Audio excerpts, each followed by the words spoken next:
Bible dit que nous serons heureux dans notre activité. Moi, je le suis. Et je rends grâce à Dieu pour tout ce que je vis tous les jours en ce moment. Je vois des gens arriver, des gens que je suis. Je vois un cheminement de l'Esprit de Dieu. Et je me suis rendu compte que depuis que je travaille un peu les domaines que j'aimerais partager, je me rends compte que quelque part, parfois, on a été trop vite avec les gens. Je prends l'exemple de Monique, elle vient de nous parler de ce qui lui est arrivé. Mais je pense que c'est pas en une imposition des mains qui nous arrange un dimanche matin et après que Dieu te bénisse. Ça suffit pas.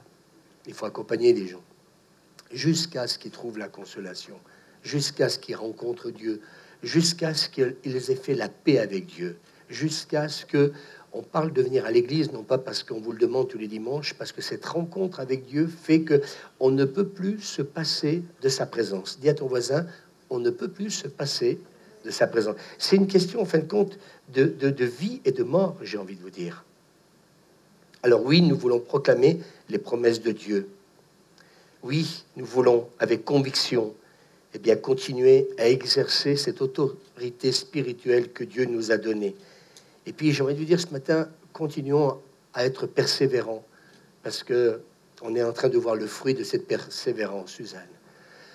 Ce matin, j'aimerais vous dire franchement, je me sens tellement indigne d'être derrière ce pupitre. Mais en même temps, j'aurais envie de, tu vois, j'ai envie de vous dire, de hurler, de crier. J'arrive plus à comment dire, à retenir mes émotions quand je suis dans la présence de Dieu, parce que j'aime tellement ma ville, j'aime tellement les habitants. Je rencontre tellement de misère tous les jours.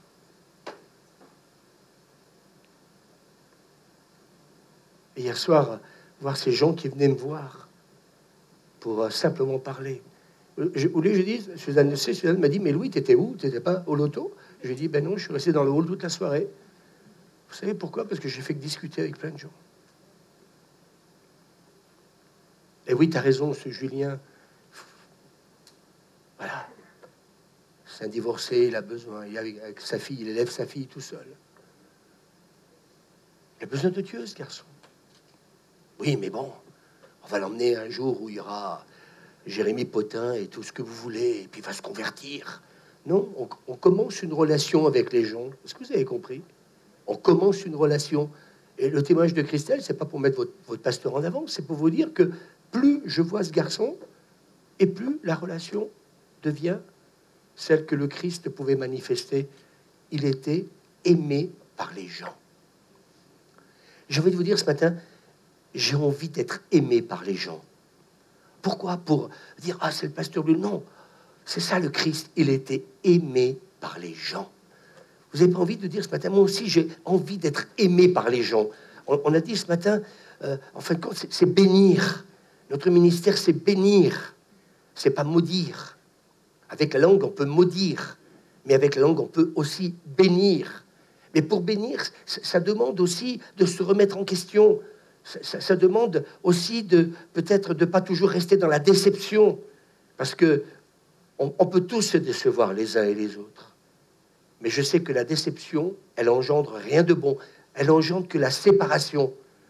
Et moi, j'ai envie de vous dire, n'attendez pas que on perde un être cher pour se réconcilier. Et moi, ces derniers temps, j'ai jamais autant ressentir que ce ministère de la réconciliation que Dieu nous a donné. Moi, j'aimerais que toute la terre se réconcilie. J'aimerais que, vraiment, dans cette ville de Voiron, on puisse dire, mais il fait bon vivre, parce qu'on a un bon maire. Oui, bénissons Dieu pour le maire que nous avons. Bénissons Dieu pour le conseil municipal que nous avons. Et moi, je crois, Suzanne, que c'est le fruit de la prière. Depuis qu'on est pasteur, j'ai connu 5 maires. Avec les 5 maires, on a entretenu des bonnes relations. Et je crois que, quelque part, en pensant au bonheur des autres, ça nous délivre de l'égoïsme. Et puis surtout, vivre dans la grâce. Enfin, moi, le Notre Père, je le mets souvent ces derniers temps parce que j'écoute pas mal de chants sur Notre Père. Mais n'oublions pas que le pardon est dans les deux sens. N'oublions pas qu'on peut offenser dans les deux sens. On peut offenser, on peut être offensé, mais la vie est tellement courte. Dernièrement, j'étais en train d'écouter quelque chose et quelqu'un disait dans une vidéo que j'écoutais, mais qu'est-ce que c'est que vivre un siècle par rapport à l'éternité? Est-ce qu'on réalise un peu Hier soir, j'avais la femme de Max Bruyère qui me disait, voilà, sa maman est dans un EHPAD, elle a 99 ans. Elle a... Oui, mais bien sûr, quand j'entends ça, je dis, mais c'est énorme. Mais c'est quoi face à l'éternité? Une goutte. Et encore, je ne sais même pas si on peut parler de goutte. Et je me dis quelque part, eh bien, voilà, il nous faut continuer, il ne faut pas abandonner. Et j'étais en train de penser ce matin, hier soir, à Gethsemane, où Jésus, il est là. Et en fin de compte, il est en train de vivre un moment extrêmement difficile. Ce n'est pas un super bon moment pour le Christ. Il sait qu'il est envoyé par le Père et que sa mission, c'est quoi? Oh, c'est de vivre dans votre belle maison, c'est vivre le paradis avec sa famille. Non, sa mission, c'est de mourir crucifié sur une croix. Je vous pose la question, si on devait nous dire à chacun d'entre nous, tu vas finir ton ministère crucifié sur une croix, je ne sais pas du tout de quelle manière on pourrait réagir. Mais Jésus est là. Et puis je relisais le texte, il y a des grumeaux de sang qui sont là. Le combat, il est intense. Je me laisse conduire par le Saint-Esprit. Et en fin de compte, je me suis dit, mais le combat, il est par rapport à qui? Je vous pose la question. Par rapport à qui?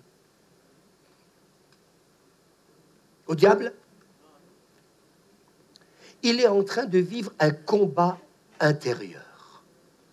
Ça veut dire que le Christ sait que sa mission, c'était de venir mourir crucifié sur une croix, mais au moment où ça va arriver, il a un combat avec lui-même. Je voudrais vous dire, peut-être ceux qui ont été dérangés par rapport à tout ce que je vous ai dit, je ne le regrette pas.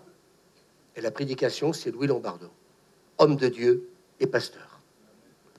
Je voudrais vous dire ce matin, le combat que nous mènerons dans tout ce que nous allons organiser samedi prochain dans le futur, c'est toujours un combat avec notre volonté. Soit je reste chez moi et je me fais dorer la pilule, je mange des châtaignes, c'est le moment. Mais vous verrez que le Gaspard quand même aussi. Ou alors, ma volonté, c'est dire, je vais avec celui qui a une vision, avec ceux qui ont une vision, c'est que cette ville rencontre Dieu et qu'on puisse parler du bonheur de cette ville. Moi, vous savez, ce que j'aimerais, c'est un peu, vous savez, comme un appartement témoin. Et si on osait dire, Jeff, notre ville de Voiron va comme être un appartement témoin, et on dira à Grenoble. Fernand Reynaud, il disait, ne me parle pas de Grenoble. Et hier soir, il y avait un Grenoblois, j'ai dit, ne me parle pas de Grenoble. Eh bien, qu'on puisse dire à Voiron, cet appartement témoin, il est magnifique. Et puis, parler de la grâce. Ah, mais pourquoi? Parce qu'il y a une église qui le lundi, le mardi, oui, le jeudi, le samedi matin, elle vient parce que, comme je dis, ta prière de ce matin, c'est quoi à comparer de Néhémie qui est resté pendant 4 mois en train de pleurer devant Dieu? Faut essayer de mesurer un peu les choses. Et si ce matin, le Saint-Esprit te dérange, n'y vois pas ce qu'un pasteur déclare, vois plutôt ce que le Saint-Esprit est en train de te dire, parce que c'est la vérité. Et là, Jésus, il est en train de vivre un combat intense. Et à chaque fois que je rencontre quelqu'un, que je suis dérangé à table, et le soir, et le reste, c'est toujours un combat. Ta volonté, ma volonté, est celle de faire la volonté de Dieu. Alors tu décroches au téléphone. Et puis à un moment donné, tu acceptes un rendez-vous. Et puis à un moment donné, eh bien oui, tu t'engages dans toutes ces manifestations. Parce que Jésus n'est pas venu pour simplement... Il n'est pas venu pour être couronné roi. Il est venu pour donner sa vie. Et ce matin, si tu n'as pas compris ça, alors j'aimerais te dire, tu as un énorme problème spirituel. Je voudrais vous dire, un jour, j'ai entendu parler quelqu'un qui disait, les revivalistes parfois vident les églises parce que leur message de Dieu va déranger ceux qui ne veulent pas être dérangés, mais vivre leur petite vie. Ah, je prie pour que Dieu tu me bénisses, pour ma famille, c'est bon, je rentre à la maison, merci Seigneur, j'ai fait ma béa. Non, c'est je suis venu, Jésus dit, offrir ma vie. Mais la fin, mourir crucifié sur une croix, abandonné de tous. Le rejet, vous croyez qu'il ne l'a pas vécu? Je pense qu'à un moment donné, même d'ailleurs, il va dire à son père, pourquoi m'as-tu abandonné. Moi, je me suis un peu... J'ai entendu plein d'exégètes dire beaucoup de choses là-dessus. Moi, je vais donner mon interprétation. Moi, je suis comment dire, le père de Jésus. J'aimerais vous dire que dans ce moment-là, je peux comprendre qu'il n'y a plus de communion, il n'y a plus de relation. Vous pourriez voir votre fils être crucifié devant tout le monde? Je ne sais pas, moi je pense que là, le père, il a dû vivre un moment d'horreur. Non, non. Non, mais essayez de réfléchir, vous les parents, là. Hein, on prend votre enfant, vous le mettez sur une croix. On le crucifie avec la manière comme c'est fait. Je pense que là, il a vraiment... C'est pour ça que Jésus, pourquoi m'as-tu abandonné? Ce cri qui est là. Mais moi, je crois qu'en ce moment, il y a peut-être un cri autre qu'il nous faut entendre. Ce cri que Dieu ne supporte plus de voir tous ces gens dans la drogue, l'alcool, les addictions, voir tous ces gens qui sont là et qui, en fin de compte, eh bien, sont dans le désespoir. Et là, Jésus est là, il vit le plus grand combat de sa vie. Il a passé 3 ans et demi à ne donner que du bonheur aux gens. Pendant 3 ans et demi, il a détruit les œuvres du diable. Est-ce qu'on peut dire amen? Pendant 3 ans et demi, il a montré à l'Église le chemin, la voie que nous devions, comment dire, entreprendre, nous, par la suite. Et moi, je disais, dimanche passé, quand notre ami Octavio a parlé de Acte 29, vous savez qu'il y a que 28 chapitres, eh bien, moi, j'ai voulu continuer. On ne va pas écrire que le chapitre 29, mais on va écrire le chapitre 30, 31, 32, 33, 34. J'ai presque, dire, jusqu'à l'infini. Parce qu'en fait, quand Dieu va tellement faire de choses extraordinaires qu'il faudra à un moment donné dire, on finit, on clôt le chapitre 29, parce qu'il y a trop de choses qui sont passées, et on attaque le chapitre 30. J'aimerais des amen de temps en temps. Amen, ainsi soit-il, Seigneur. D'ailleurs, je vous prêcherai dans quelques temps ce que ça veut dire amen, ainsi soit-il. J'ai fait l'étude, c'est très, très intéressant. On est peut-être passé à côté de certaines choses. Il n'y a pas que ainsi soit-il, il y a d'autres choses donc merveilleuses. Et donc Jésus est là, et puis il y a ce combat. Et vous savez ce qu'il va dire alors qu'il est en train de prier, donc parce que il y a ce combat, donc cette intensité des gouttes de sang, donc tout simplement parce que le combat est terrible. Il est dans l'esprit de prière, d'intercession. Il veut pas passer à côté. Je voudrais vous dire ce matin, qui a un gros problème avec sa volonté? On est rempli de volonté, mais ça dure qu'un temps. On l'a vu dimanche passé, comme je dis, vous allez tourner en rond, oui, c'est bien, mais ça a duré peut-être que le temps, hein, Suzanne, d'un séminaire. Mais voilà, et hier, et puis dimanche prochain, le week-end prochain. D'ailleurs, dimanche prochain, pour vous remercier, on va faire un super apéritif, on va faire, parce qu'on aimerait aussi, je pense que c'est juste, être reconnaissant. Et puis, Dieu est bon, parce qu'à un moment donné, il y avait des pizzas, et puis on me dit, Louis, on te donne tous ces pizzas pour ton apéritif dimanche prochain. Ma parole. Et puis hier, il est resté plein de saucisses, des hot dogs. Et puis, quelqu'un vient me voir, il me dit, Louis, emmène tout ça. Si tu n'as pas la faveur de Dieu... Non mais, depuis quelque temps, je vous donne que des témoignages comme ça. C'est pas du blabla, c'est pas pour se vanter. Allez hop, tac, les sandwichs, tac, les saucisses, tac, et tac. Et samedi prochain, et dimanche prochain, Dieu a pourvu. Il n'y avait pas de poulet. Mais il y avait des saucisses. Ah oui, oui. Ouais. Et Sylvie m'a dit hier soir qu'elle voulait tout frire son poulet.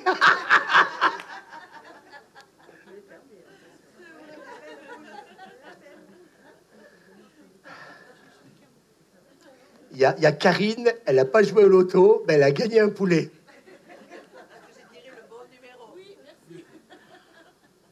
Christelle, tu peux aller, s'il te plaît, au congélateur là-bas?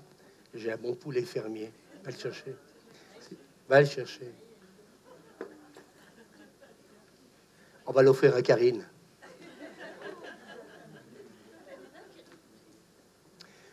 Vous savez, tant que tu seras radin, j'aimerais te dire que le radin, il restera radin. Moi, j'ai réalisé ces derniers temps que plus je donne, et plus Dieu me donne. Alors vous allez me dire, oh, il a donné combien de paquets de saucisses? Une dizaine. Il y en avait 18 par paquet. Vous iriez donner ça, vous? Ça ne coûte pas 3 €, hein?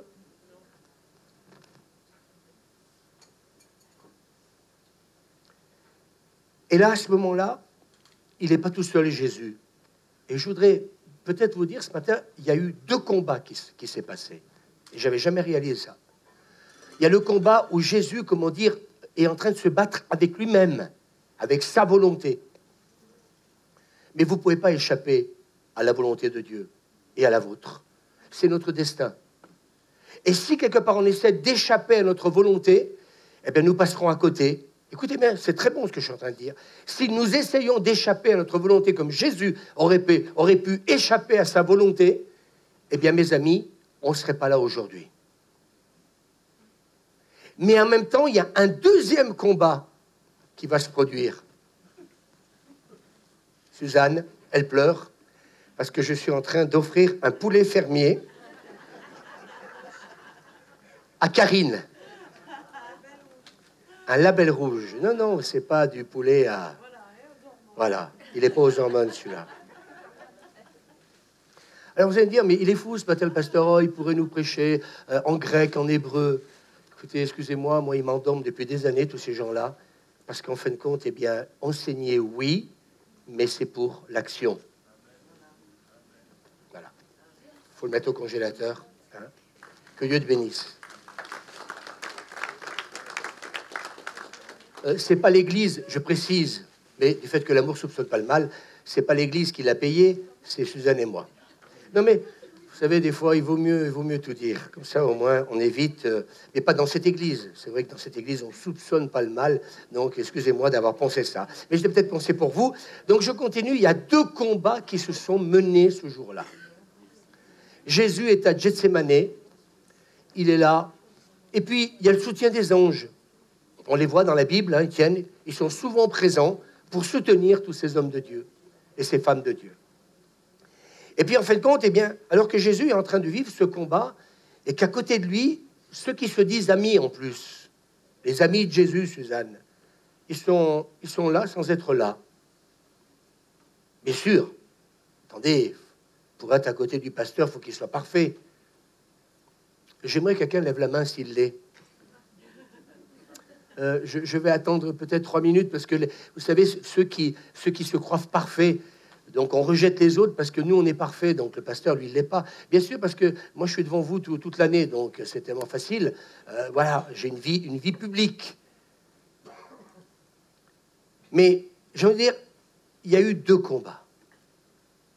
Et peut-être que je réalisais cette semaine que ce combat que Jésus mène, on l'a tellement minimisé. Enfin, je ne sais pas, vous avez vu des films sur Jésus, hein, la couronne sur la tête, etc. Ce qu'il a enduré, c'est terrible. Le film, comme dit Suzanne, de Mel Gibson, est terrible, ce film. Moi, je ne sais pas si vous l'avez regardé, il faut s'accrocher, hein. Ouais, mais c'est violent, mais c'est ce qui s'est passé. Alors moi, j'ai envie de vous dire, en fait, compte, je vous pose une question, je me la pose aussi. Est-ce que Jésus a combattu à ce moment-là à cause de la souffrance qu'il allait subir ou à cause de sa volonté? Je pose la question. Répondez. Il y a quelqu'un qui dit les deux. Oui, il est dans son humanité aussi. Je ne pense pas qu'à un moment donné, Jésus est maso. Il n'est pas plus maso que vous et moi. Mais en même temps, ce combat-là, il va le gagner. Et vous savez, il est en train de dire, avant que ce texte-là donc soit cité, il va dire, priez afin que vous ne cédiez pas à la tentation. Et là, en fait, compte, on se rend compte qu'ils sont complètement à côté. Ils ont besoin, Jésus a besoin de ses amis. Ils sont là, ils sont fatigués, ils ont sommeil, ils vont s'endormir, mais Jésus va leur dire, priez. Et moi, je crois qu'on a besoin de la prière. Tous, autant qu'on est. Parce qu'il y aura de la tentation. Parce que parfois, on va pécher. Et tout ça, c'est pas la gloire de Dieu. Mais ce que je crois, c'est que si Jésus les interpelle, c'est dire, moi, là, je suis en train de mener mon combat, mais vous menez le vôtre. Parce que ce qui va se passer après ne va pas être joli. Et je pense que ce remords qu'ils auront, surtout Pierre, mais tous les autres aussi qu'ils auront, eh bien, ils seront remplis de remords parce que tout simplement, à un moment donné, ils n'ont pas prié et ils n'ont pas veillé. Est-ce que quelqu'un peut être d'accord avec moi? S'ils avaient prié comme Jésus, s'ils avaient veillé comme Jésus, est-ce qu'ils auraient réagi comme ils ont réagi? Je vous pose la question. Alors, quand j'ai relu ça, je me suis dit, mais Seigneur, ça veut dire quoi? Ben, ça veut dire que oui, il faut prier, il faut veiller. Il est là le texte, oui. Et donc, c'est peut-être juste avant, il leur dit, je crois, tu peux, s'il te plaît, monter plus dans les versets 43, 42. Voilà, là, vous voyez, là, on va se saisir, sa prière se fait de plus en plus pressante. Jésus est en train de prier, hein. On peut avoir le verset 43, 42? Non, c'est pas possible.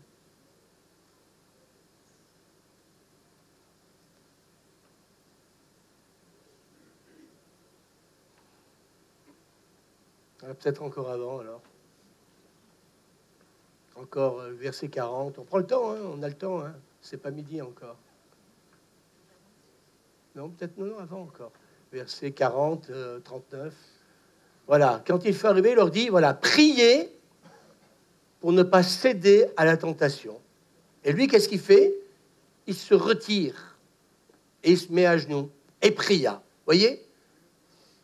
C'est vraiment la prière qui va être pour lui, eh bien, quelque chose qui va lui permettre, eh bien, quelque part de pouvoir, eh bien, faire la volonté de Dieu.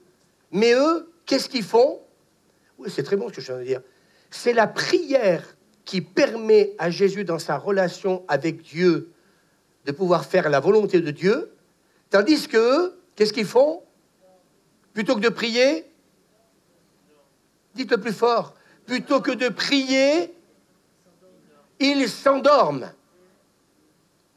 Alors, ce matin, quelqu'un dit, moi, les réunions de prière, ça ne m'intéresse pas à l'église.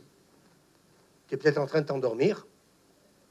Et puis après, c'est le diable qui m'attaque. C'est ce que j'entends, moi, toute l'année.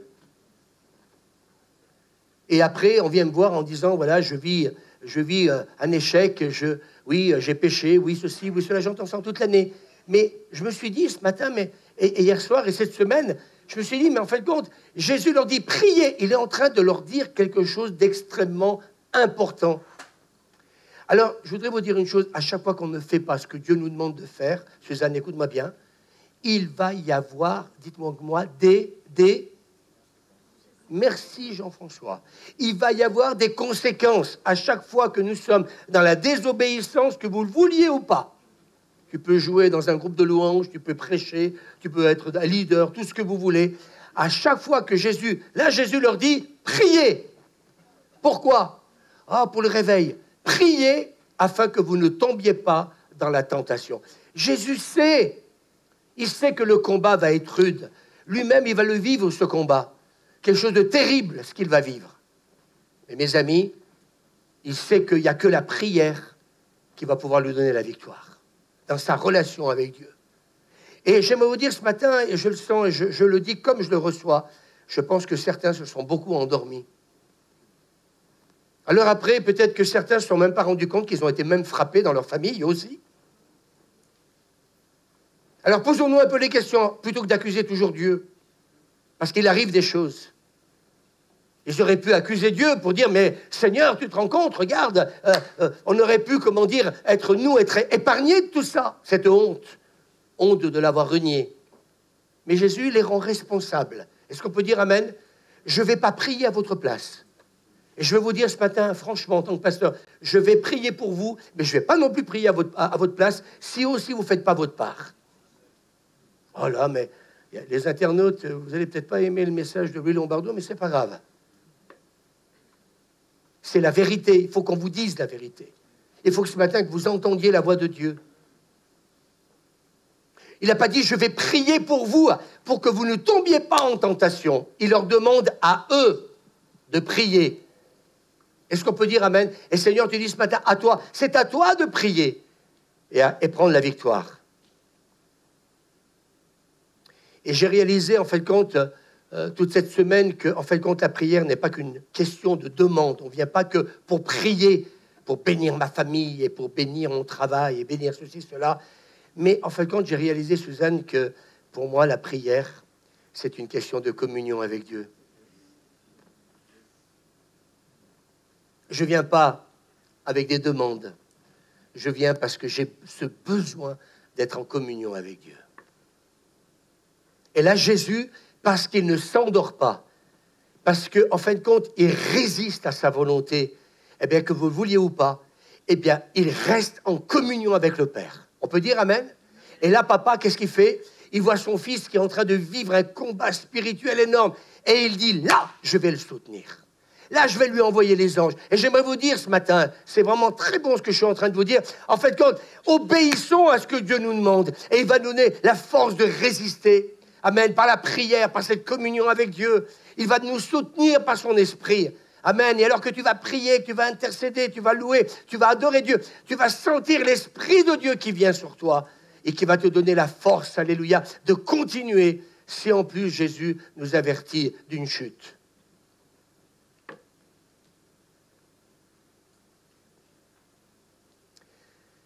Le monde spirituel, c'est un champ de bataille. J'ai noté sur mes notes. Et nos prières rencontreront parfois, on le voit dans le livre de Daniel, de l'opposition. 21 jours pour que sa prière puisse lui en voir la réalisation. Dès le premier jour, il a été exaucé, mais il a fallu attendre 21 jours pour en voir la réalisation. Excusez-moi de vous dire ce que je vais vous dire ce matin, mais la prière du dimanche matin ne sera pas suffisante parfois. Parfois, elle suffira, mais parfois, elle ne suffira pas.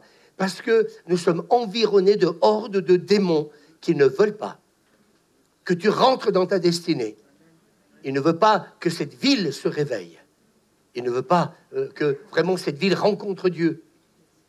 Alors, mes amis, je crois que c'est la persévérance qui va nous permettre de tenir jusqu'au bout. Alors, j'ai envie de vous dire ce matin, on peut prier dans notre communion avec Dieu, mais on peut prier ensemble parce que l'union fait la force. J'ai envie de vous le dire ce matin. Est-ce qu'on peut dire Amen? Dieu est fidèle. Il n'est pas un homme pour mentir. Ce qu'il a dit, il va l'exécuter. Et on a besoin de l'onction. On a besoin de sa puissance. On a besoin aussi de prier aussi en langue. Alléluia. Amen. Parce que laissons l'esprit. Hier matin, c'est ce qu'on a fait quand on a vécu ce long moment. Eh bien, intercéder en nous. Et moi, hier matin, quand je me suis retrouvé allongé par terre, j'étais en train de parler en langue. J'étais en train d'intercéder. Et c'est ce que dit Paul. De même aussi, l'esprit nous aide dans notre faiblesse. Car nous ne savons pas ce qu'il convient de demander dans nos prières. Mais l'esprit lui-même intercède par des soupirs inexprimables. Amen. Est-ce qu'on peut dire Amen? Alors on a besoin de te rencontrer. On a besoin de ta puissance. On a besoin d'être loin pour proclamer ta parole et pour prier pour les malades. On peut dire gloire à Dieu. Et je crois que nos prières, et moi j'en suis convaincu ces derniers temps, nos prières vont devenir des déclarations prophétiques qui vont changer le cours de notre existence et de l'existence de notre ville. Vous n'avez pas envie de vous lever des moments et puis prophétiser et proclamer le salut de notre ville, le salut de nos autorités. Est-ce qu'on peut dire Amen? Il y en a certains qui se lèvent déjà. Moi, j'ai envie qu'on se lève et qu'on déclare Amen. Seigneur Jésus, que nos prières, nos déclarations, Amen, soient prophétiques et que, Seigneur mon Dieu, l'atmosphère spirituelle de notre ville, de notre région, de la vie des gens, de nos familles va changer. On peut dire Amen. Merci Seigneur. Gloire à Dieu. Voilà, je voudrais terminer par vous donner un témoignage qui m'a fait tellement bien. C'est pas de moi, donc je veux vous le dire simplement, peut-être que vous l'avez peut-être lu quelque part. Mais avant tout, j'ai réalisé que Jésus nous a donné son autorité. Dis à ton voisin, il nous a donné son autorité. Et Jésus, il n'a pas demandé à Dieu de calmer la tempête, mais il a parlé à la tempête. Est-ce qu'on peut dire Amen? Ça change tout. Amen. Est-ce qu'il a dit à Dieu de maudire le figuier? Non, il a parlé directement au figuier. Et le figuier a séché. Est-ce qu'on peut dire Amen? Et je crois qu'il y a des situations dans nos vies actuellement où il nous faut parler avec autorité dans le nom de Jésus. Amen. En tant qu'enfant de Dieu.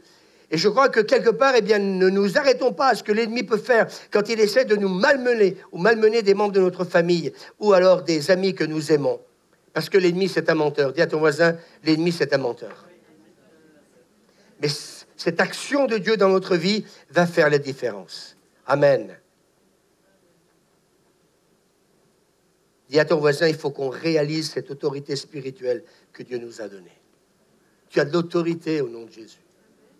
Je vous ai donné le pouvoir de marcher sur les serpents, sur les scorpions et sur toute la puissance de l'ennemi. Amen.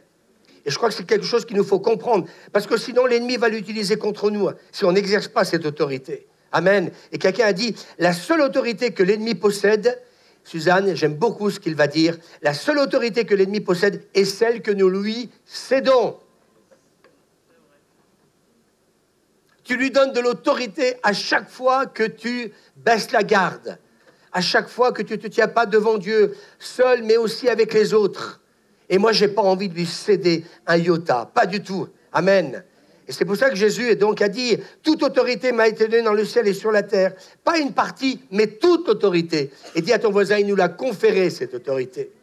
Amen. Pour qu'on aille dans les nations, pour qu'on bénisse notre pays. Amen. Et on veut l'exercer. Moi, j'aimerais qu'on confesse Colossiens, chapitre 2, verset 15. Il a dépouillé les dominations et les autorités et les a livrées publiquement au spectacle en triomphant d'elles par la croix. Alors, il ne faut pas nous laisser intimider par le diable. Qu'importe ces menaces, eh bien, j'aimerais vous dire que quand on saisit ces vérités, on va cesser d'être dominé par l'ennemi. On a reçu l'autorité. En mon nom, vous chasserez des démons. Vous guérirez les malades. Est-ce qu'on peut dire Amen ? Et Jésus nous a dit qu'il nous a donné les clés. Amen. Et ce que tu liras sur la terre sera lié donc dans les cieux. Et je voudrais vous raconter ce témoignage. Et je pense que ce matin, c'est bien que Jean-Pierre, que tu l'entendes. Prends ce que tu as à apprendre ce matin. Prenons ce que nous avons à apprendre, nous tous. Et puis, c'est un jour un couple de pasteurs donc, qui, quelque part, eh bien, donc, a rencontré un souci donc, avec un de leurs fils. Et donc, ils vont faire une radio donc, à leur garçon. Et puis, donc, ils ont fait une deuxième radio. Et puis, en fait, ils se sont rendus compte que dans cette radio, donc, eh bien, son œil était criblé de taches noires donc, à l'arrière.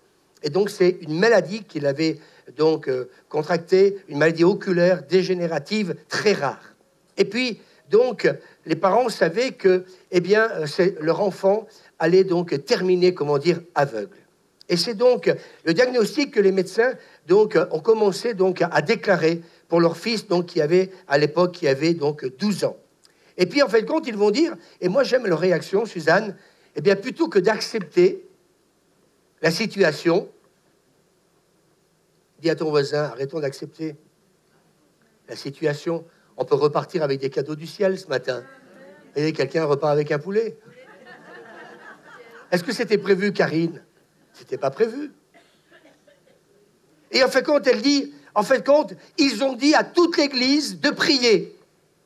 Et eux, ils ont décidé de prier et de jeûner. On peut dire amen. Mais j'ai envie de dire ce matin, mais on fait quoi en fin de compte? Mais comment on réagit, Suzanne, dans l'épreuve? Je sais pas, j'ai envie de dire, c'est quand le moment qu'il faut se rassembler, que les gens, qu'est-ce qu'ils font? Ils s'endorment. C'est peut-être là qu'il faut peut-être se dire, non, on va pas accepter la situation. Non mais, vous allez me dire, ah, mais c'est facile de dire ça, vous n'avez pas eu de problème. Bien sûr qu'on n'en a pas, on est une famille, on n'a pas de malade, on n'a rien du tout, tout le monde est parfait. Je vous rappelle que j'ai un frère quand même qui est dans un fauteuil roulant quand même. Enfin, c'est pas grand-chose, juste un fauteuil roulant avec un super AVC. Donc, il devait mourir et pendant 1 mois, les médecins nous ont dit que, donc, comme on dit, que son pronostic vital était engagé. Comment vous l'avez vécu, vous? Moi, je l'ai vécu aussi d'une manière très difficile quand on vous annonce que pendant 1 mois, c'est long, hein, qu'un matin, on peut vous téléphoner à Joséphine, vous dire, ben, votre frère est décédé. 1 mois, c'est long. Mais qu'est-ce qu'on a fait? 1 mois, c'est long. Mais ça n'a pas été long pour nous non plus aussi, parce qu'on a réagi aussi. Et moi, j'aimerais vous dire que quelque part, eh bien, ils ont commencé à jeûner et prier. La bonne réaction, dis à ton voisin, on va jeûner et prier. On nous annonce que notre fils va être aveugle, ça y est, c'est la fin du monde, ça y est, tout va aller mal, etc. Ils ont jeûné, ils ont prié, ils ont mis l'Église en action. Et puis, vous savez ce qui s'est passé? C'est que ce brave pasteur, comme j'ai dit hier matin, il a moins regardé la télé. Il a commencé à lire davantage la parole de Dieu. Est-ce qu'on peut dire amen? Et vous savez, je me rends compte qu'en fait, c'est quand il y a l'épreuve, on prie plus, ou moins, et puis on laisse la parole de Dieu, on voit moins à l'église, on vient moins à l'église, on vous voit plus aux réunions de prière, et tout ça, Je sais pas, ça vous aveugle pas? Enfin, moi, je sais pas. Moi, si j'étais vous, Puret dit, je me remettrais vraiment en question. Il y a des moments, on vient à l'église pour se remettre en question aussi. Est-ce qu'on peut dire amen? Et puis, en fait, compte, il est en train de dire, la femme dit, Pétard de Stock, mon mari, il lit davantage la Bible. Et vous savez pourquoi? Parce que la réponse, Suzanne, elle est où? Elle est dans la parole de Dieu. Est-ce qu'on peut dire amen? Elle est où la réponse? Dans la parole de Dieu, celle qui fortifie notre foi, qui la fait grandir. Et puis, en fait, compte, un matin, il est sorti de son bureau en trombe et a déclaré, et là, il n'y a que le Saint-Esprit qui peut faire ça, c'était moi, il m'a fait un bien. Il dit, il est sorti de son bureau parce qu'il était en train de prier, il était en train de méditer la parole de Dieu. Waouh, c'est magnifique, oui ou non? Tout ce qu'il faut faire. Dis à ton voisin, tout ce qu'il faut faire. Et le reste, c'est pas bien. Dis à ton voisin, c'est pas bien. Rester chez toi, c'est pas bien. Ne pas venir prier à l'église, c'est pas bien. Ne même pas parler à ton... Vous savez, des fois, il y en a certains, ils sont tellement spirituels. Ah non, mais attendez, on va pas demander à l'église de prier pour ma famille quand même. Oh. Parce qu'on va oser voir dans l'église, j'ai quelqu'un qui a un problème. Non, le pasteur, tout le pasteur qu'il est, il dit, moi, j'ai mon fils en train de devenir aveugle avec ma femme. Eh bien, écoutez, on a fait un sujet de prière. Ça s'appelle l'humilité. C'est pas tu continues ton combat tout seul, continue tout seul ton combat. J'aimerais te dire, ouais, peut-être que des fois aussi, il y a eu un autre combat aussi qui s'est rajouté au tien, et c'est peut-être pour ça que tu as vu la bénédiction. Mais c'est vrai que des fois, la reconnaissance, on ne sait pas trop ce que c'est non plus aussi.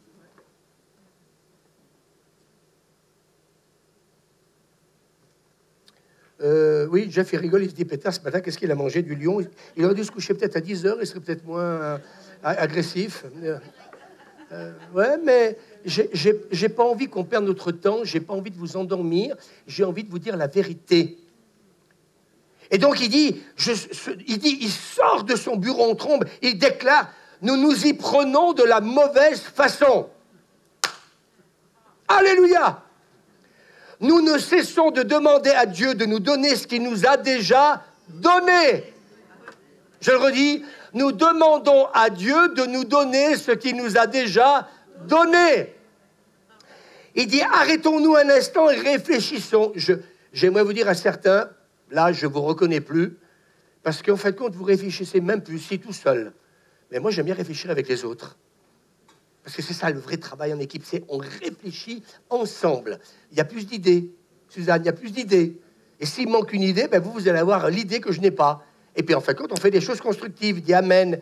Alors, il dit, arrêtons de réfléchir. Et le pasteur a dit à sa femme, nous arrêtons de demander, nous allons commencer à parler à son œil au nom de Jésus.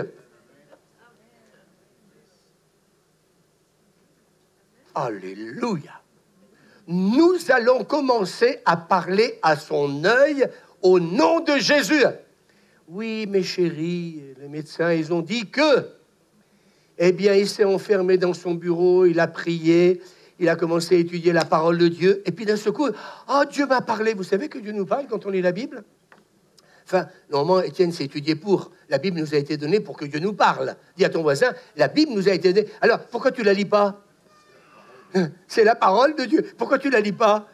Oh Seigneur, on va inviter un prophète. Vous allez voir, il va prophétiser. Il va tout me dire de ma vie. Non, lis la parole et Dieu va te parler. Vous croyez qu'il me parle comment, moi? Alors, il dit, voilà. Et donc, il continue que pastoral. On demandait à toute église de prier. Et puis, par une coïncidence incroyable, ce jour-là, comme par hasard, les hasards de Dieu, dis à ton voisin, les hasards de Dieu. Alors qu'il a cette révélation-là, c'est le jour où il faut que, le gamin à l'hôpital, il y ait un contrôle. Et le protocole était le suivant, radiographie au laboratoire. Et puis consultation avec le spécialiste pour évaluer la progression de la maladie. Et là, tous ensemble, on rentre dans un moule. Le moule de la maladie, le moule de l'acceptation de la maladie, le moule où, en fin de compte, ça y est, mon Dieu devient un spécialiste, il devient un médecin. Non, mais je ne suis pas en train de dire des bêtises. Hein. On rentre dans un processus et on oublie que pour résister à la tentation, là, on oublie qu'il faut dire à l'église, prions pour... Et puis, on oublie que mari et femme, on va jeûner, on va prier. On oublie tout ça. Et puis donc, après la radio, le médecin est entré dans la salle de l'examen. Il était furieux. Il dit, ils se sont trompés au laboratoire. Je suis désolé, il faut refaire la radio. Et le médecin, toujours perplexe, a dit, je n'y crois pas, je vais venir avec vous pour la 3e prise, parce que ça peut pas être possible. Et les clichés, cette fois, avec le médecin présent, du retour donc au cabinet, le médecin était complètement abasourdi. Je ne comprends pas, l'œil de votre fils est parfaitement normal, il n'y a absolument plus rien.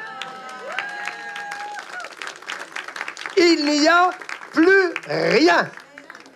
Est-ce qu'on peut dire amen? Arrêtons, il a dit à sa femme, de demander, nous allons commencer à parler à son œil. Mon œil. Il a commencé à parler à son œil. Et voyez, ce matin, je voudrais vous parler des étapes. C'est le Tour de France. Il y a plusieurs étapes. Vous commencez à discerner un peu où est-ce que ce matin, le Seigneur veut nous emmener. Il y a des étapes.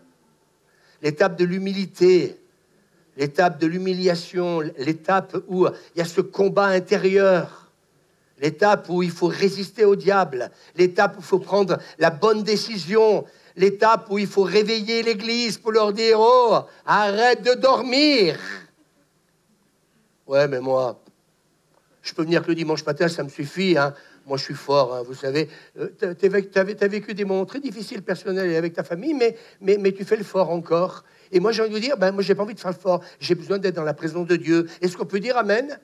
J'ai envie de vous dire, moi, ce matin, j'ai besoin peut-être d'entendre Jésus dire, oui, mais ça veut dire que quand la tentation va venir, c'est la prière qui va me sauver. Alors, on peut plus être comme avant. On peut plus être comme avant. Et lui, il est plus comme avant. Eh bien, il prie, il jeûne, il en parle à l'église, il s'enferme dans son bureau, il lit la parole de Dieu comme jamais. Est-ce que quelqu'un veut prendre des décisions ce matin?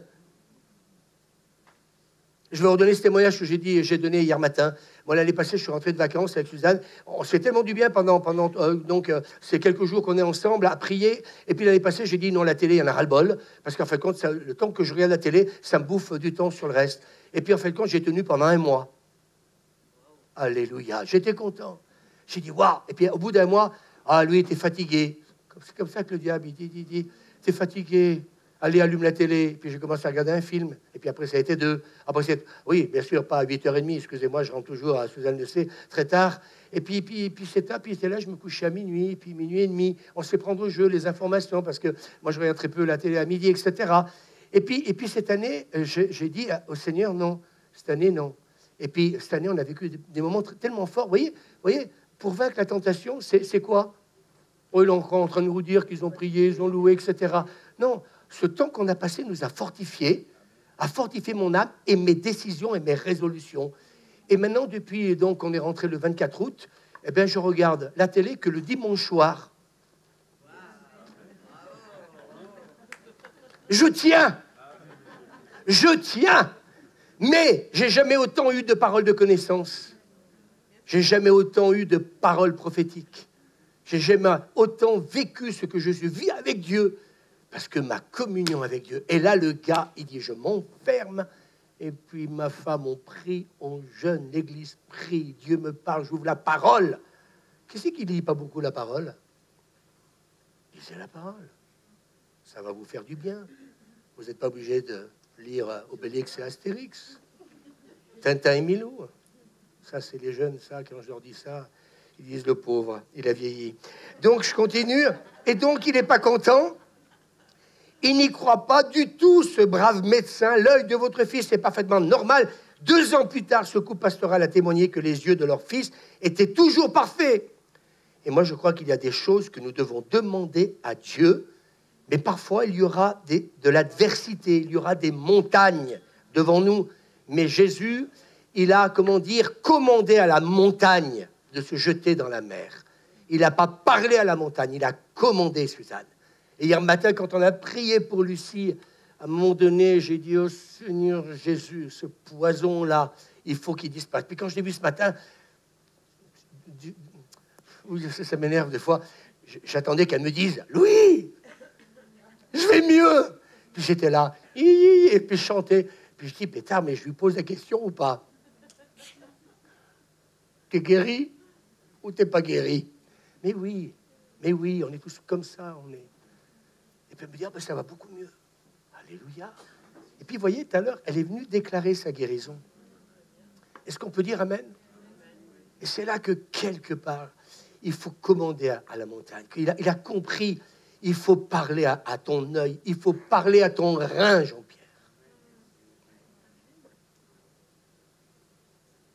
J'ai envoyé un autre SMS à son fils. Moi, vous savez, maintenant, mais qu'est-ce que vous avez à perdre? J'ai dit à Jérémie, on va prier pour ton père. Peut-être que Dieu va peut-être ne pas opérer ton père, parce que Dieu va intervenir aujourd'hui. Il faut parler à l'œil, il faut parler au rein. Au nom de Jésus, tu refonctionnes. Je t'envoie un message. Mollet. Je ne parle pas à ton mollet, je parle à Jean-Pierre. Mais honnêtement, je pose la question, les responsables, qu'est-ce qu'on a à perdre? Voilà. Mais qu'est-ce qu'on a à perdre que de parler à la montagne? Tous les week-ends, des gens nous parlent de guérison dans ce lieu. Ben, ça va augmenter. Moi, je veux parler à cet œil, je veux parler à ce rein. Est-ce qu'on peut dire amen? T'as une montagne dans ta vie? Qui c'est qui a une montagne, là? Ben, lève-toi. Parle à ta montagne, Bernadette. Viens ici, parle à ta montagne. Mais, oh, il prêche. Non, je veux voir la gloire de Dieu. Parle à ta montagne, Bernadette. Amen.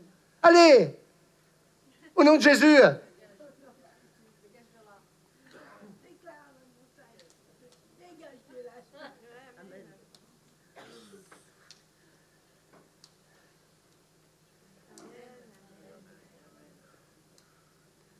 Il est en train de se passer quelque chose. Bernadette, il est en train de se passer quelque chose. Puis d'un seul coup, le gendre, mais il court. Il va soutenir sa belle-mère. Il court. Oh là là là là. Et il va la soutenir dans la prière et dans l'intercession. Et d'un seul coup, il se met à prier pour elle. Il va où, le pasteur? Je vais là où Dieu me demande d'aller. Je veux voir des miracles, des guérisons quand je prêche. Maintenant, je veux voir la gloire de Dieu. Jean-Pierre, oh, parle à ton rein. Parle à ton rein. À moins que tu veuilles passer par une opération. Moi, quand j'ai pu éviter, moi, je préfère mieux éviter. Hein, parce qu'une opération, c'est toujours dangereux. Hein, toujours. Hein. Des fois, même l'anesthésie, c'est plus dangereux que l'opération. Eh bien, parle à ton rein. Bernadette, comment ça va? Ça va mieux? Vous voyez, elle a gardé ça pour elle. C'est-à-dire que ce matin, elle est venue danser. Vous savez, dans nos églises, il faut que ça change. Moi, je voyais hier, tout à l'heure, j'ai vu Monique pleurer tout à l'heure. Je me suis dit, vous voyez, elle a pas retenu. À un moment donné, c'est monté. Qu'est-ce qu'elle a fait? Elle a fait, oula. Hier, on rigolait avec l'accent de Toulouse. On parlait des hot dogs, des saucisses, et puis voilà, la moutardasse qui nous montasse au nez. Et puis là, tout à l'heure, elle se met à pleurer. Vous voyez comment Dieu agit. Bernadette, comment ça va? Et puis il y a ta fille qui saute de sa chaise aussi. Elle attend quoi, qu'il neige? Il n'y a pas de verglas ce matin ici. Voilà, elle arrive. Et puis là, et ça c'est l'église. Puis d'un seul coup, puis il y en a certains qui restent constipés sur leur chaise, ils ne se lèvent même pas pour aller prier aussi pour elle. Mais si, mais on n'ose pas, mais on n'ose pas. Mais ça, c'est l'église de hier. L'église d'aujourd'hui, vous attendez quoi? Vous l'entourez? Ça, c'est l'église de hier, ça. Vous savez, ça sent la naphtaline, ça c'est l'église de Rancy, où les gens restent assis sur leur chaise, et puis ça pleure sur le malheur des gens. Mais on n'est pas là pour pleurer sur le malheur des gens, on est là pour commander aux montagnes de se jeter dans la mer. Je parle plus aux montagnes. Amen, Suzanne, on ne parle plus aux montagnes. On commande à la montagne de se jeter dans la mer. Alléluia. Jean-Pierre, viens, mon Jean-Pierre, viens là. Oh, tout le monde dans l'église le matin, il m'énerve certains. Oh, béni Jean-Pierre, le pauvre. Parle à la montagne. Commande à la montagne de se jeter dans la mer. Oui, mais pasteur, s'il passe par l'opération, tu auras quand même dit qu'il fallait commander à la montagne. Mais moi, j'aimerais vous dire que quand Jésus, il agit, il ne m'envoie pas un télégramme. Hein. Quand il a envie d'agir, il agit. Mais moi, ce que j'ai envie, c'est de provoquer le miracle. Pas vrai, Jean-Pierre? Alors la question, c'est, tu veux parler à ta montagne, Jean-Pierre? Et puis il y a certains, ils se lèvent en courant pour aller entourer Jean-Pierre, parce qu'ils veulent le bénir, parce que mardi, on n'a pas envie de l'opération, on a envie que Dieu le guérisse, On a envie de le bénir. Après, Seigneur, tu feras ce que tu veux. Mais ce matin, on peut déjà faire une chose, Suzanne, c'est parler à la montagne. Alors nous parlons, Jean-Pierre, avec moi, nous parlons à cette montagne. Et Seigneur, mon Dieu, eh bien, tu as toute autorité. Nous te demandons, Seigneur, de reconstituer ce rein. Seigneur, mon Dieu, cet œil-là, eh bien, Seigneur, mon Dieu, les médecins l'avaient déjà condamné. Seigneur, les médecins avaient déjà fait leur pronostic. Et puis, Seigneur, mon Dieu, ce papa rempli de l'esprit, inspiré par l'esprit, a dit, on s'y prend de la mauvaise manière. On va parler à cet œil, alléluia. Amen, et on va lui commander de guérir. Seigneur, ce matin, moi, je me lance ce matin, tu sais, ma fatigue de la matinée d'hier. Seigneur, mon Dieu, je veux simplement obéir. Seigneur, je veux pas que prêcher des sermons. On veut voir ta gloire, on veut voir l'onction, on veut voir nos bien-aimés que nous aimons, alléluia. Eh bien, être restaurés, être guéris, être délivrés, afin qu'ils deviennent même pour sa famille. Peut-être que sa famille déjà a accepté l'opération du papa. Eh bien, ce matin, nous ne l'acceptons pas. Moi, je ne veux pas repartir manger à la maison tranquillement, Seigneur. Nous voulons parler à cette montagne. Nous parlons à ce rein. Et nous commandons à ce rein, maintenant, de guérir. Seigneur, tu fais un miracle de création. Ce matin, est-ce que vous croyez que le témoignage de Mélanie, eh bien, il n'y avait pas d'essence? Qu'est-ce que Dieu a fait? Les 3/4 du plein. Est-ce qu'on peut dire amen ce matin? Est-ce que vous ne croyez pas que Dieu ne voulait pas peut-être nous préparer ce matin aussi pour ça? Pour nous dire, eh bien oui Seigneur, tu es capable de faire un miracle de création. Et c'est ce que nous te demandons. Nous parlons à ce rein. On veut aussi que des gens viennent au micro nous dire, on devait m'opérer de ceci et de cela. Et Dieu m'a guéri. Alléluia. Alors Seigneur, nous le déclarons au nom de Jésus. Maintenant Seigneur, nous parlons à ce rein. Et nous te commandons maintenant au nom de Jésus de refonctionner normalement. Dans le nom de Jésus de Nazareth. Plus de dialyse, plus d'hôpital. Jean-Pierre qui va s'occuper des hot dogs. Jean-Pierre qui va nous refaire ce qu'il faisait avant. Amen. On veut ton église en bonne santé. On veut les membres de ton église en bonne santé. On veut revoir Jean-Pierre travailler ensemble à la vision de voir cette ville être sauvée. Alléluia. Alors retrouve ton feu, Jean-Pierre. Retrouve la passion. Retrouve ton amour pour Dieu. L'amour pour la parole. Moi, je me souviens, dans les années passées, tu me disais que tu passais des heures à lire la Bible, Jean-Pierre. Ressors ta Bible. Et là, c'est une parole de connaissance. Ressors ta Bible de ta bibliothèque. Et laisse Dieu te parler, lui, en personne, non pas que par la bouche d'un pasteur. Et Dieu va te restaurer. Et tes enfants, amen, et nous savons la situation de certains de tes enfants, sauront que Dieu est vivant et que ce qu'il est capable de faire pour le papa, il sera capable de le faire pour eux. Seigneur, on te bénit, nous te louons et nous te rendons grâce.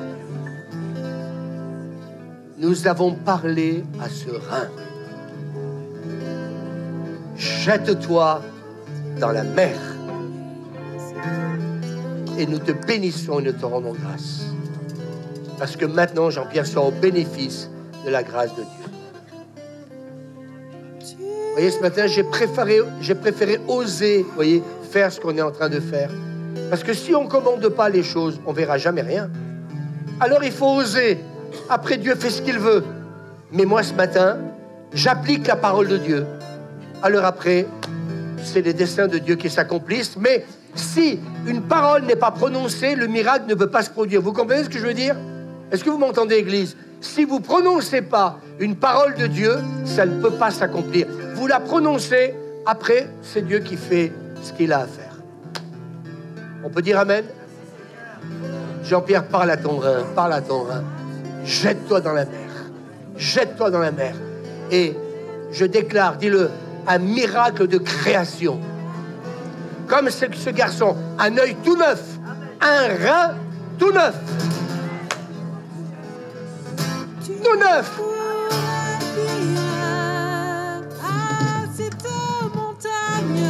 Alléluia. Est-ce que vous voulez nous rejoindre, s'il vous plaît? On va chanter ça devant. Allez tous ensemble devant. Et on termine comme ça.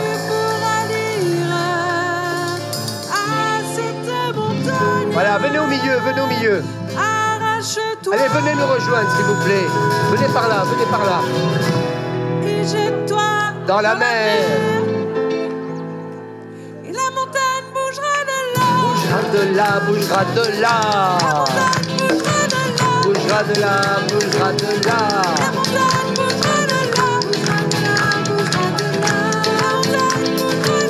Bougera de là, bougera de là. Bougera de là, bougera de là. La montagne bougera de là.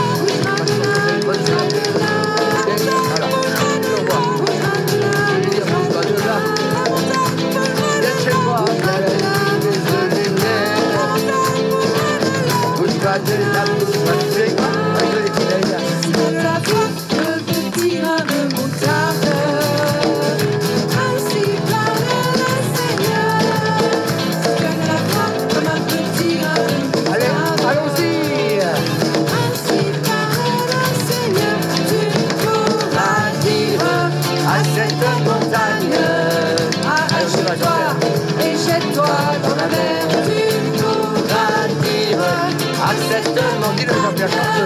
Arrache-toi et jette-toi dans la mer. La montagne bougera de là. C'est le médecin, pas surpris. La montagne bougera de là. Bougera de là, bougera de là. Bougera de là, bougera de là. Bougera de là, bougera de là. Si dans ta vie, tes problèmes sont comme des montagnes qui t'empêchent d'avancer. Encore un tour, alléluia. Dans ta vie, tes problèmes sont comme des montagnes qui t'empêchent d'avancer. Tu pourras dire à cette montagne, arrache-toi. Je le dis parfois, tu pourras dire À cette montagne, arrache-toi. jette-toi dans la mer. La montagne bougera de là. Bouge-toi de là, bouge-toi de là. Bouge-toi de là, bouge-toi de là. Bouge-toi de là, bouge-toi de là. Jean-Baptiste Jean-Pierre. Bouge-toi de là. On y croit, Jean-Pierre. On n'accepte pas.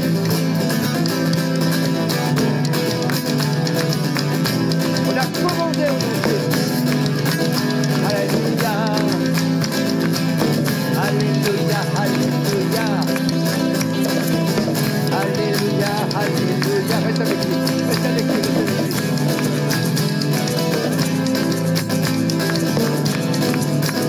Toute la famille des cieux, commandons Dieu, à toutes les montagnes, ma famille, jetez-vous dans la mer maintenant. Commandons, ça suffit maintenant, ça suffit maintenant, ça suffit, ça suffit, ça suffit. Merci Jésus. Bouge-toi de là, bouge-toi de là. Bouge-toi de là, bouge-toi de là. Bouge-toi de là, bouge-toi de là. Bouge-toi de là, bouge-toi de là. Bouge-toi de là, bouge-toi de là. Bouge-toi de là, bouge-toi de là.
Amen. Merci Seigneur. Voilà.